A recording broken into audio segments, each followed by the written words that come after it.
Hey guys, it's your girl Fab and welcome to my YouTube channel.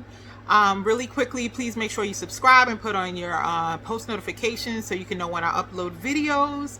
And if this is a return visit, please make sure if you have not subscribed yet to do so you can get the first notice when I post new videos.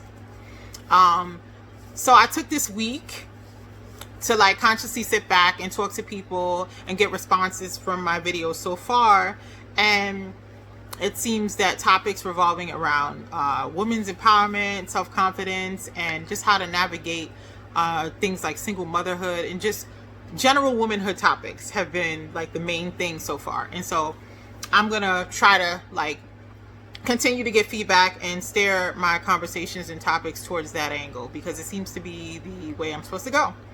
So right now, I want to get right into it as usual. Y'all know how I do, and talk about a topic that I expounded upon in some of my past videos, but I want to hone in a little bit on certain things.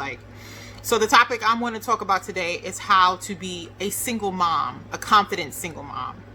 So operate in confidence as a single mom, because I've realized that even though it seems like it's just supposed to go without saying, because you as a single mother, you go into survival mode. These are just some ideas and some ways I think it can make a single mom's life easier, like myself. Sometimes like to coin myself a co-parent, because the father of my child is very much involved and responsible in my child's life. However, that is not the case for a lot of women I know. And at the same time, life must go on, and those single mothers have to find a way to remain confident regardless of how the situation goes at the end of the day, for themselves and for their children. So my first point or area I want to touch on is just realizing that a big part of being a single mom is just literally fighting people off. And when I say that, I mean fighting the perceptions of people off. And I only say fighting because single moms often feel the pressure from society. Why are you a single mom? They feel the judgment given to them by certain people, the judgment given to them by their families, the judgment if they came out of divorce, the judgment if they just happen to be a single mom. And whether it runs the gamut. It runs from not knowing who the father is to knowing who the father is, but realizing that the guy's kind of a deadbeat and not in the child's life, to knowing who the father is but constantly being in arguments with him and not getting along for the sake of the child, all the way up into having a responsible man in the child's life who is the father of the child, but some doesn't want to get along or doesn't want to resolve issues peacefully, all the way to the responsible ex-father who there's just so many ways we can go with this. But the first tip or suggestion, rather, because I am human too, that I would give is that just to realize that some of the advice, usually unsolicited advice, that's coming your way as a single mom is from miserable people themselves. And when you realize that the advice that's given to you unsolicited, let me remind you, most of the time unsolicited, not because you went out and asked somebody for their opinion or what they had in mind. They're miserable themselves. And sometimes, unfortunately, being a single woman, being a single mother, being a single black woman, being a single white woman, being a single woman of a single mother of from any group or association comes with scrutiny and comes with being judged. And so I need you, me, us, who fall into those categories or categories I may have not mentioned, to just opt out of being the subject of someone else's misery. Opt out of being the company that the miserable person wants you to be in. And a lot of the times, unfortunately, that unsolicited advice being given to you and that judgment being thwarted at you comes from married women or women who are put on a pedestal by their mates, husbands, committed partners, or women that are in marriages and their day-to-day is miserable. They're not going to furnish that information for you. but they now need to, for some reason, use you as a target to offload their opinions about single motherhood. It's just strange to me. But misery, we all know misery loves company. And so with that said, kind of identify those people or those women or those people in your life that want to make you the company to their misery. And if you have to cut them off for your own health. That is my suggestion for that one. I also would suggest seeing the blessing in disguise.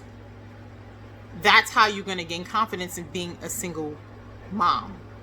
Seeing the blessing in disguise. Nobody signs up to be a single mom. Nobody consciously signs up to be a single mom. A number of things can happen that turn you into a single mom. Like the unfortunate death of a spouse, death of a partner, irreconcilable differences, if that's what it came to, divorce, separation of some sort that's beyond your control. Okay, sorry, where do we leave off at? The blessing in disguise. There was a bit of a little power outage, but we're going to continue to keep it rolling. There was a blessing in disguise is the point that I was on regarding to being a confident single mom. One of the best blessings in disguise to me is your ability to now focus on your goals. You know, and that does require one of the points that I've made in previous videos about like really taking the help as a single mom. That requirement to take the help, the support that's there, the support that's not there. You sometimes have to take it in order to leverage your situation so that you can be put in a more powerful position to actually do the things that you set your mind on. So, for example, things that you didn't get around to doing when you were married, if you were married, or if being married was in your past story. Or perhaps like just things that you never got around to doing because you were involved in a relationship, or things that you put aside for whatever reason because you were in a season in your life where you felt like you couldn't really focus on something. Now you can consciously make the decision to focus on your goals, whatever that is. That goal could be as lighthearted as like learning how to fish. I know that's random. Or that goal could be as serious as returning back to school and completing a degree that you left on the ground and never completed while you were in that past relationship. So there's a blessings in disguise, and the idea is to look at that opportunity that's present in being a single mom, you know, taking advantage of the support, of course, and creating support in certain circumstances so that you can upgrade your situation for yourself. And that in turn will make you more confident. That will in turn will empower you and put you in a better position. So another thing is realizing that you really don't owe anyone any answers. You don't owe anyone any answers regarding your status, your relationship status, or otherwise. You know, and I don't know why we as women sometimes feel so sometimes weakly obligated to furnish information about our lives. We can keep it to ourselves. We can choose to be private. We can choose to be discreet. That is our decision. And with that said, it's between us and God. That's really what it is. It's between us and God. We don't really owe anyone any information.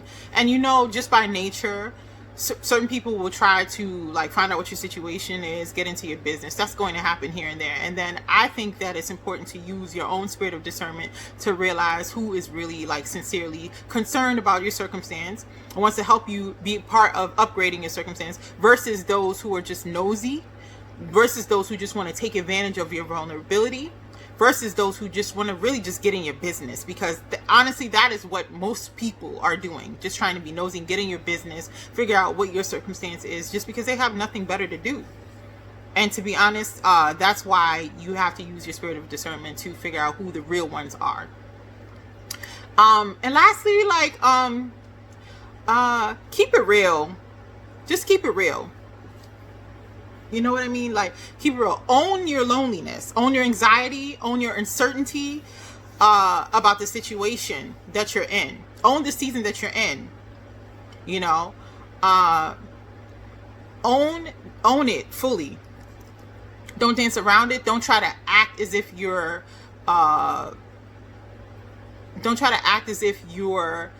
completely there already, that you've already arrived at that level of confidence. Own each stage of the process to getting to becoming that confident single mom. You know? Own being at 15%, as low as that is. Own being at 35%. Own being at 45%, 60%, 70%, 100%, 1000%. When you finally reach those levels of high level of confidence in being a single mom. Own every step of the process. And really, in a weird, strange way, even if the situation or the season or the section of your process is difficult, fully be present in it so that you can actually enjoy the little segments, you know, so that by the end of it, you can look back and just realize, wow, you know, that circumstance looked so bleak at that time, but, you know, while I was in it, I really just was present. And so I either enjoyed this experience or learned from that little segment of it. Because at the end of the day, you know, we single mothers, you know, I'm a single mom at the moment, co-parent, whatever you want to call me, it really doesn't matter to me. What matters is what I think of myself. Married moms aren't perfect either. I was a married mom. You know, married moms are not perfect either. And a lot of them are miserable, to be quite honest, if they're keeping it 100 with themselves, because marriage is one of the hardest things that anyone will do. You know, it's definitely worth it. It definitely still a sacred union. It definitely should be respected for what it is, but it's not easy. And so a lot of the times, like I said before, those moms, you know, being in their misery will pick apart the single woman, you know, as if they're not in an equally as dissatisfying situation, or maybe not even the case, because a lot of women that are single and able to actually take control of the circumstances over time are actually better off happy. And even though they know they won't be single forever, they're happy in the season that they are single because they can get themselves together and empower themselves and build themselves back up to a level and beyond what they were before. So yeah, that's my thing. Just keep it real with yourself. Like I actually put that into everything that I live by. I really, really believe in it, keeping it real with yourself. And so those are some of the ways I, from my heart, mind, and soul, believe that you as a single mom, I as a single mom, we as single moms at the moment can have confidence, be confidence, embody confidence, exude confidence, and truly be confident. Okay? So those were the little nuggets I had for you today. Those were what were on my mind. I will continue to elaborate on this particular subject because this is dear to me, and it feels like a subject that you seem to want to hear about and understand and actually develop in yourselves. I continue to take it one day at a time and develop these in myself each day too. So while it may seem like I'm truly 100% confident, there were periods and times where I was not. And so I had to build myself up to this level. I had to first accept that I was a single mom and that my circumstance was my circumstance, i.e. keeping it real with myself. Therefore, that's what led me to be real and get to the point that I am today. And I'm sure I'll go way beyond and have many, many more stories of transcending the situation and just evolving as a human being, a single mom, and way beyond single mom status. So with that said, that's what I'll leave you with for now. Thanks for listening. Thanks for tuning in. Please subscribe if you have not, and pass this word on to any friends or associates that you feel may need this message, that you have an inkling may need this message, to spread the word around. So thank you for joining me. Until the next video, I'll see you next time. Peace, your girl Fab.